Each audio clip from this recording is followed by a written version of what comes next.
Oi, gente! Hoje vamos falar sobre gasometria arterial, um assunto de extrema importância para a assistência de enfermagem e um assunto bem complexo, que muita gente tem dificuldade, mas hoje eu vou tentar descomplicar um pouquinho para vocês. Bom, a gasometria arterial, ela é um exame, né, em que a gente faz uma coleta sanguínea, né, a nível arterial, então a gente faz uma coleta do sangue arterial do paciente, a fim de a gente conseguir investigar alguns distúrbios, né, respiratórios ou distúrbios metabólicos. Esse exame é um exame feito bastante em UTI, né, que são pacientes mais críticos, pacientes hemodinamicamente instáveis e pacientes que têm ali a presença de distúrbios respiratórios ou distúrbios metabólicos, ou os dois simultaneamente. Então, é um exame fundamental para a gente conseguir avaliar, né, o estado ácido base do paciente e avaliar aí as condições respiratórias e metabólicas. Bom, são necessários alguns materiais, né, para realizar a coleta desse sangue arterial. Então, a gente utiliza agulha, seringa, heparina, esparadrapo, gaze e as luvas de procedimento. Tem locais em que já existe a seringa, que ela já vem heparinizada. Então, você não precisa de um frasco ampola de heparina para poder heparinizar a agulha, a seringa. A seringa ela já vem própria para você poder realizar a coleta. Mas tem instituições que não possuem essa tecnologia, então você vai necessitar de um frasco ampola de heparina para você heparinizar a sua agulha, a sua seringa. Gente, a heparina ela é fundamental, porque se a gente não heparinizar essa seringa, o sangue ele vai coagular mais rápido. Então, só o tempo de você realizar a coleta e levar até o equipamento que faz a leitura do sangue do paciente, o sangue ele já coagulou. Então, não vai ser eficiente, às vezes não vai nem ler. Tanto que, após você realizar a coleta arterial, você precisa fazer movimentos bem leves, movimentos macios, para evitar com que esse sangue ele coagule, né? Você fica ali num movimento, ele esteja ali numa cinética, numa movimentação, para evitar a coagulação desse sangue que está nessa seringa. Porque se você não utilizar a heparina, mesmo com a heparina, se você não faz esses movimentozinhos, o sangue ele pode coagular. Ele vai coagular. Então, é melhor que você mantenha esses cuidados, né, para evitar alterações ou até você ter que refazer a punção arterial, que é dolorosa, é péssima para o paciente, então é melhor você fazer certo do que você ter que refazer. Bom, existem alguns índices que são avaliados nessa gasometria, né, como pH, PaCO2, HCO3, PaO2, SaO2 e DE. O pH é o potencial de hidrogênio, né, a gente vai avaliar ali o estado ácido base do paciente. Então, os níveis normais do pH do sangue desse paciente é de 7,35 a 7,45. Se a gente tem um valor menor que 7,35, a gente caracteriza uma acidose. E se a gente tem um valor maior, que eu até corrigi, porque ficou errado ali o símbolo, mas se a gente tiver um valor maior que 7,45, a gente caracteriza uma alcalose sanguínea. Já a PaCO2 será a pressão parcial do dióxido de carbono. Então, esse índice ele vai nos mostrar se essa acidose, por exemplo, é uma acidose respiratória. Então, esse índice aí ele nos mostra a questão respiratória do paciente. Então, os índices normais é de 35 a 45. Se a gente tem maior que 45, a gente tem uma retenção de CO2. Então, a gente tem uma acidose. Se a gente tem um número menor que 35, a gente tem uma liberação, uma eliminação de CO2 muito grande. Então, a gente tem uma alcalose. E essa liberação ocorre, né, por conta de uma hiperventilação, né, de uma respiração acelerada.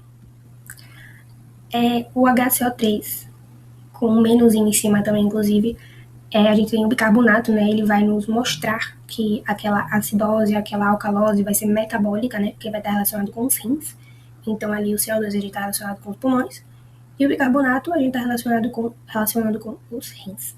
Então, um nível normal ali de bicarbonato seria de 22 a 26 miliequivalências por litro. Se a gente tiver um número menor que 22, a gente vai ter uma acidose, né, porque a gente vai ter uma diminuição desse bicarbonato no sangue. E se a gente tiver um número maior que 26, vamos caracterizar uma alcalose, porque a gente vai ter um aumento, né, desse bicarbonato, tornando o sangue mais básico. Na PaO2, a gente vai ter ali uma pressão parcial no oxigênio. Os índices normais vão ser de 80 a 100 milímetros de mercúrio. E se a gente tiver índices menor que 80, a gente caracteriza uma hipoxemia, né, uma falta de oxigênio no sangue do paciente. Já esse CO2 vai ser a saturação, então níveis normais é de 95 a 100%. Se a gente tiver um valor abaixo de 95, a gente caracteriza uma hipóxia, também uma deficiência desse oxigênio. E o BE é o termo em inglês que ele significa o excesso da base, significa o somatório das bases de um organismo, que também é um índice metabólico, né? E na interpretação da gasometria, se a gente vê um valor de menos 2 a mais 2, significa que está normal. E se a gente vê um índice menor que menos 2, por exemplo, se tiver menos 3, menos 10, a gente já caracteriza uma acidose. E se a gente vê um número maior que mais 2, se a gente vê um mais 3, mais 5, mais 10, a gente caracteriza uma alcalose, tá? E metabólica, porque esse índice, ele nos mostra uma característica metabólica, diferentemente da PaCO2, que nos mostra uma característica respiratória. Agora vamos entender um pouquinho da PaCO2, né, no nosso organismo. Né? Os nossos pulmões, eles vão controlar o dióxido de carbono no nosso sangue, e esse dióxido de carbono, ele está ligado ao pH sanguíneo. Então, o dióxido de carbono, ele forma ácido carbônico, e o ácido carbônico, ele libera o hidrogênio, e esse hidrogênio é o que vai aumentar a acidez sanguínea. Logo, quando a gente tem uma acidose respiratória, o que é que está acontecendo? O nosso paciente, ele respira pouco, né? Ele tem uma dificuldade respiratória, né? Uma dispneia, ou ele respira mal, então ele tem uma deficiência na ventilação. Então, o dióxido de carbono, ele vai ficar retido no nosso organismo, né? Retido no sangue, e esse dióxido de carbono vai virar o ácido carbônico, que vai aumentar o hidrogênio e que vai diminuir o pH. Então, esse resultado vai ser uma acidose respiratória. Isabela, mas quais são as causas para que aconteça, né, essa respiração falha, essa respiração que está pouca no paciente? Uma parada cardiorrespiratória, como por exemplo, né, que é um fator mais agravante, que vai deixar esse dióxido de carbono retido no sangue. Né? O uso de opioides, que eles podem levar à insuficiência respiratória, inclusive, né, pode gerar essa acidose. Doenças pulmonares, como a doença pulmonar obstrutiva crônica, né, que gera essa dificuldade respiratória, esse esforço respiratório, né, que aí a liberação de dióxido de carbono ela fica reduzida, insuficiência respiratória e edema pulmonar. Já na alcalose respiratória, a gente vai ter um paciente que respira muito rápido, um paciente taquipneico, né, um paciente que ele está liberando muito CO2, e essa liberação de CO2 ela vai diminuir o ácido carbônico. Né, e diminuindo o ácido carbônico, a gente tem uma diminuição de hidrogênio, então o nosso pH ele se torna mais básico, né, ele sobe, se torna mais básico no nosso organismo. Né? O CO2 é muito eliminado, a gente tem menos CO2 que automaticamente a gente tem menos ácido carbônico, a gente tem menos hidrogênio. Com menos hidrogênio, o nosso pH ele fica mais básico, então ele aumenta. O resultado disso é uma alcalose respiratória. Né? As causas podem ser estímulos do sistema nervoso, então ansiedade, síndrome do pânico, estresse, por exemplo, a sepse como fase inicial, né, que ela gera um estímulo aí no centro respiratório, né, para antes mesmo de gerar hipóxia no organismo, né, na sepse, o organismo ele já envia mensagens para o centro respiratório mandar mais respiração para esse paciente. Então ele já fica taquipneico antes mesmo de uma hipóxia. Né? Então ele libera muito CO2. Doenças pulmonares também, como a pneumonia, por exemplo, né, que são justamente essas doenças que geram hiperventilação por conta da falta de oxigênio. Então pneumonia, asma, por exemplo, e também a embolia pulmonar. Como assim uma compensação de acidose metabólica? Não entende nada. Vamos lá, o que acontece? Se a gente tem um distúrbio respiratório, automaticamente o nosso organismo ele vai tentar compensar com outro sistema, o metabólico, por exemplo. Então, quando a gente tem uma acidose metabólica, o nosso organismo ele vai tentar compensar liberando mais CO2 para tornar esse sangue mais básico, né? Assim, tentando compensar dessa acidose metabólica. Por isso que eu coloquei como um dos fatores aqui para vocês para vocês entenderem essa dinâmica. E aí eu venho, como é que eu vou diferenciar? Por exemplo, se um distúrbio ele é um distúrbio com compensação ou um distúrbio misto. Ou seja, como é que eu vou saber se um distúrbio ele está acontecendo tanto da parte respiratória tanto da parte metabólica? Ou como é que eu vou saber se esse distúrbio ele está da parte respiratória e a parte metabólica está tentando compensar? Né? Porque na gasometria arterial o índice vem lá para você interpretar, entendeu? Mas se tanto por exemplo, a PaCO2, tanto o HCO3 vêm alterados, como é que você vai saber se o distúrbio primário é respiratório ou metabólico? Temos alguns bisus para vocês. Se os dois índices eles pioram o pH, é um distúrbio misto. Então você só vai comparar com o pH.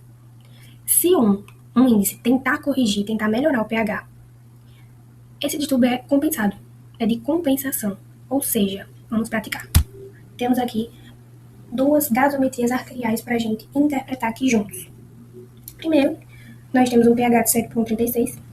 Segundo, nós temos um dióxido de carbono de 50 e um bicarbonato de 30. Vamos lá. Esse pH, ele tá 7,36. Ele tá normal? Vamos lá voltar nos nossos índices. Ele tá normal, porque ele tá dentro dos nossos valores de referência da normalidade, né? Se tá 7,36, ele tá dentro da normalidade. O dióxido de carbono, ele tá normal ou ele tá alterado? A gente vê que ele tá alterado, porque seria de 35 a 45. Então, a gente tem o que aí? Uma acidose. Tá maior que 45. A gente tem uma acidose. Agora, o bicarbonato. O bicarbonato, ele tá dentro dos índices? Não tá dentro dos índices. Esse bicarbonato, ele tá acima. Então, a gente tem uma alcalose. Ok, Isabela. Então, o que eu tenho aí? Eu tenho uma acidose respiratória, certo? Nesse caso daí. Mas, Isabela, tenho uma dúvida. O meu pH, ele tá normal. Nem a PaCO2, nem o HCO3 está acompanhando ele. Não está acompanhando o pH, porque ele está dentro da normalidade. Como é que eu vou saber se o distúrbio primário é respiratório, com compensação metabólica, ou distúrbio metabólico com compensação respiratória? Nesse caso, a gente vai ver para onde o pH tende, certo? Se ele está 7,36, ele está tendendo mais para acidose ou para alcalose? Para acidose. Então, a gente vê que esse pH, ele tá mais ácido, certo? Tá tendendo mais pro lado ácido. Certo, Isabela? Mas de onde é que tá vindo essa acidose? É só analisar os outros índices. Por acaso, o bicarbonato, ele é ácido ou ele é básico? Ele é básico. Então, logo eu consigo perceber que essa é uma acidose respiratória com compensação metabólica, certo? Porque o que tá causando, o que tá fazendo com que o meu pH tenda pra acidose é o dióxido de carbono, e o meu bicarbonato, ele tá alterado porque ele tá tentando compensar essa acidose no meu organismo, tá? Então, aí a gente tem uma acidose respiratória com compensação metabólica, certo? E ali embaixo, na questão 2, nós temos um pH de 7,55. Ele está dentro dos valores normais? Não está dentro dos valores normais. Aqui a gente vê que temos uma alcalose, tá? Está muito básico. Já a PaCO2 está 28, está dentro dos valores normais? Vocês acham que está? Não está. Está baixa, certo? Então, a gente tem aí uma alcalose também, uma liberação de CO2. Já no bicarbonato, a gente vê que tem uma alteração também, né? Ele está muito alto. Ou seja, a gente tem uma alcalose aqui também nesse caso. Aí você olha e fala, como eu vou saber isso aí agora? Se tá tudo básico. Gente, é exatamente isso. Se tá tudo básico, se a gente vê que tá tudo acompanhando o pH, certo? Se esse pH tá básico, se o meu CO2 tá básico, se o meu bicarbonato tá básico, então eu tenho uma alcalose respiratória por conta do CO2 e uma alcalose metabólica por conta do HCO3. Então isso aqui é o quê? Um distúrbio misto, porque eu tenho tanto a alcalose da parte respiratória, tanto a alcalose da parte metabólica. Então vocês entenderam a diferença? Vocês entenderam que eu peguei esses índices e acompanhei eles com o pH e eu vi que os dois índices pioram o pH. Então eles são um distúrbio misto, ao contrário da nossa primeira questão, certo? Que aí teve aí essa pegadinha aí, né, do pH ali dentro da normalidade, mas que eu vou só mostrar antes de mostrar a resposta para vocês. Acidose respiratória compensada, né, pelo HCO3 e um distúrbio misto, alcalose respiratória mais alcalose metabólica. Mas, gente, por que teve essa pegadinha ali na primeira questão? Por que o pH ele tá normal? Ah, Isabela, tá normal porque o bicarbonato ele compensou ali e o pH conseguiu entrar dentro da normalidade. Mas isso tem nome. Compensação completa e incompleta. A gente tem uma compensação incompleta quando o corpo ele tá tentando compensar, mas o pH ele continua alterado. Então, na interpretação da gasometria, a gente vê uma alteração do pH e ele se mantém ali alterado. A gente vê uma compensação, mas o pH tá ali, continua alterado. Do contrário da compensação completa, que é justamente essa pegadinha. A gente tem um distúrbio, só que o nosso rim, os nossos rins, né, ele tá conseguindo compensar esse distúrbio respiratório, mas não deixa de existir o distúrbio, certo? Ele ainda tá existindo aí. Então fica aí a dica para prestar bastante atenção nisso também. E isso chegou ao fim Espero que vocês tenham entendido pelo menos um pouquinho dessa dinâmica de gasometria arterial, que é um pouco complicada, eu sei, né? Mas com jeitinho a gente consegue aprender sim, a gente consegue interpretar sim. E é isso. Beijão e tchau, tchau pra vocês.